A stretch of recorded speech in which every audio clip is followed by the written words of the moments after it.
We are seeing the 500 important series for UPSC prelims examination 2024 और यहाँ पे हम important questions देखेंगे, right? So the first question is regarding the open market sales scheme, right? OMSS.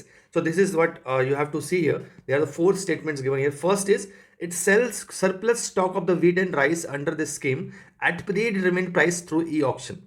ठीक है, ये पहला स्टेटमेंट है. आपको ये पूरा स्कीम पता होना चाहिए. This is a major kind of work which takes place, है ना. ये आप नहीं किए हो तैयारी, इसका मतलब ये नहीं है कि आपने पढ़ा नहीं है तो ये इंपॉर्टेंट नहीं है. This is like every year such things takes place in India, right. तो पहला FCI does this, okay, at the predetermined prices through e-auction. Second is as per the revised rules. अभी rules भी revised हुए हैं, right? Single bidder can purchase 3000 metric ton in a single bid under OMSS. ठीक है, maximum कितना purchase कर सकता है? 3000 टन metric ton. ठीक है. And states are not allowed to procure food grains through OMSS. States को allowed नहीं है, okay? And the aim of OMS, अच्छा aim क्या है? इस स्कीम का aim क्या है? To meet the target of distributing food grains under the National Food Security Act 2013, है ना. ये एक्ट कब पास हुआ था? 13 में. So these are the four statements and just try to pause करके आप आंसर्स पता करने की कोशिश करो. Then you will find answer is A. Only one is correct. मतलब तीन स्टेटमेंट इसमें से गलत है. अगर आप पॉज करके इतना भी फाइंड कर लोगे तीन कौन से गलत है, just try to do that, okay. And moving to the explanation part. आप देखो पहला स्टेटमेंट करेक्ट है. ई ऑक्शन के थ्रू प्री डिटरमिन्ड प्राइसेस पे ये FCI परचेस करती है, सेल्स सरप्लस स्टॉक, ओके. ना इसका पर्पस क्या है देखो. To enhance the supply of the food grains specially wheat during the lean season and thereby moderate the open market price specially in the deficit region. तो इसका वो targets achieve करना नहीं है, राइट. डेफिसिट रीजन पे price fluctuate ना हो जाए, वहां पे अपने क्रॉप्स को पहुंचाना है ना. And it's not like kind of इसको डिस्ट्रीब्यूट करना है. नेशनल फूड सिक्योरिटी एक्ट में लिखा हुआ है ना, फूड ग्रेन्स डिस्ट्रीब्यूट करना है ना, अर्बन एंड रूरल दोनों जगह. But here this is not the aim of open sales scheme, right. So this is second statement is, fourth statement is incorrect. The aim ये गलत है, okay. Now yes, states do take part in the auction if they need more grains for NFSA. ठीक है. And usually states are also allowed to procure food grains through OMS without participating in the auctions for their needs beyond what they get from the central pool. उनको central pool जो मिलता है उसके beyond भी अगर वो लेना चाहें तो OMS के अंदर वो ले सकते हैं. Third statement is incorrect, right. Now maximum आप देखो, while the maximum quantity allowed earlier was 3000 metric ton, it will now range from 10 to 100 metric ton. अच्छा ये कम कर दिया गया है, राइट. Why ये इसलिए किया गया है बिकॉज पहले जो ऑक्शंस होते थे ना, वहां पे बड़े बड़े स्टेट्स फार्मर्स, बिग फार्मर्स आके परचेस कर लेते थे कम प्राइस पे, and then they used to do problem. अभी क्या है, इन्होंने इस चेंजेस के अलावा ये भी चेंज हुआ, इन्होंने स्मॉल एंड मार्जिनल फार्मर्स को भी इसमें ऑक्शन में इंक्लूड कर दिया. पहले नहीं थे वो, ठीक है. तो इसकी वजह से इन्होंने इसको कम कर दिया है. ये कम कर दिया है क्योंकि नंबर ज्यादा बढ़ गए ना लेने वाले छोटे छोटे, तो उतना ग्रेन्स या तो शॉर्ट पड़ जाएगी. और सब इंक्लूड कर दिया है, स्मॉल मार्जिनल को भी इंक्लूड कर दिया है इसमें ऑप्शन में. सो दिस इज इंपॉर्टेंट टॉपिक और इसको आपको करना है भी, ठीक है, लर्न करना है. क्वेश्चन के फॉर्म में टॉपिक आपका रेडी हो गया. Now moving to the next question. Which of the following species sleep found to have active and quiet phases similar to the human sleep? Again ये क्वेश्चन, ऐसे questions Hindu से हिंदू और Indian express में मिलते हैं, और ये दोनों न्यूज ही आप लोग फॉलो करते हो, मोस्टली हिंदू में मिलते हैं. And such questions do appeared in exam. Last year भी दो क्वेश्चंस ऐसे आए थे सिंगल लाइनर, राइट, जिसके आंसर आप बीज देखो, आप बीज होते हैं, बटरफ्लाइज होते हैं. तो इसका आंसर क्या है? Octopus, okay. You see here it is taken from the Hindu में आया था. have active and quiet phase similar to the human sleep. तो ये आपको करना है. This is an important part, right? Now, moving to the next question regarding the orchids.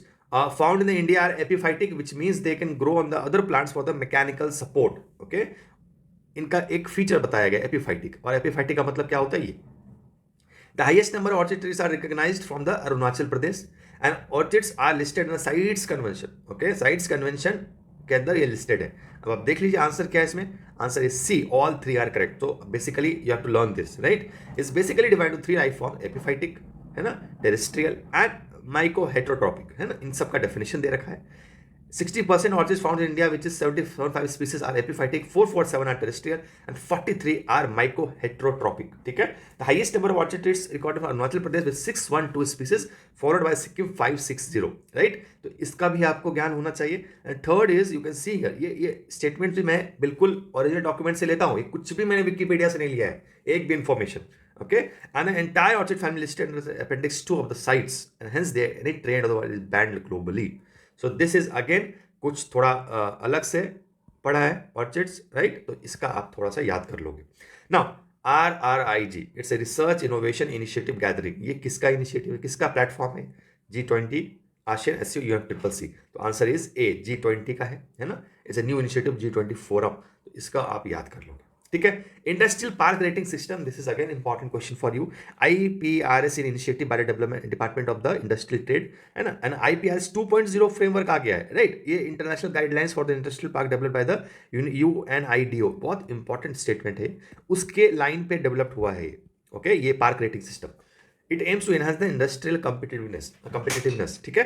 तो आप देख लीजिए, answer is C, all three are correct here. You can see here is a major initiative by department for the promotion of industry and internal trade, DPIIT, and read from the original document. क्या इसका purpose है, ये आप खुद करोगे, ये original document से लिया गया है। व्हाट इज एक्चुअली ये IPRS 2.0, ठीक है। Atmanirbhar to flip every sector and transform India self reliant economy. हर जगह आप देखो आत्मनिर्भर भारत आ रहा है, हर जगह, okay.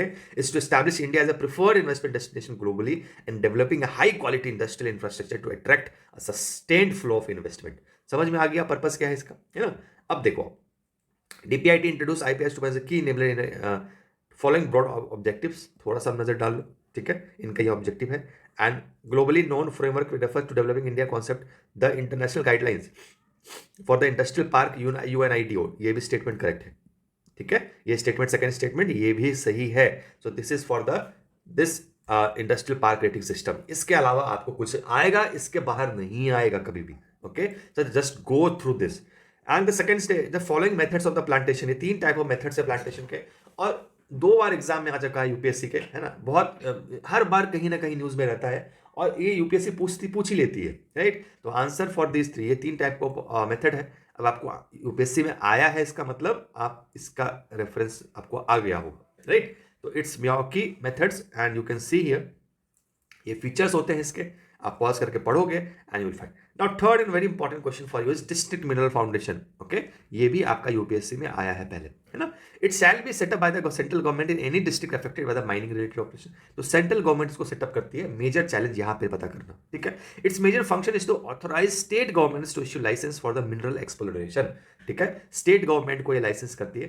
Third is the Gram Sabha has been specified for the identification of DMF beneficiaries, okay. तो ये आप देख लीजिए, ग्राम सभा को ये रोल दिया गया। Now answer is A, only 1। 2 statements are गलत। और कौन से स्टेटमेंट? सी, देखो आप, trust as a non profit body under the minister of mines through the, ये एक्ट के अंदर ये बना हुआ है, ठीक है। इस एक्ट के अंदर डिस्ट्रिक्ट मिनरल फाउंडेशन का स्टैब्लिश का वो है ना, प्रोविजन है। Now coming back to the question, first and second statement are incorrect. If you see here, है ना, it's the state government shall, not central government, state government shall by notification establish. तो पहला statement जो हमने दे रखा है यहाँ पे सेंट्रल गवर्नमेंट, ये गलत है, ये गलत है, यहाँ पे स्टेट गवर्नमेंट आएगा, ठीक है। दूसरा, is major function is to authorise state government to issue licence for the mineral, नहीं, इसका पर्पस क्या है देखो आप, this is a second statement, है ना। To work with interest and the benefits of person the areas affected by the mining, ये purpose है इसका। Related operation such manner state government, तो ये पर्पस है कि benefit person and areas affected, उसके लिए ये काम करेगा फाउंडेशन, है ना।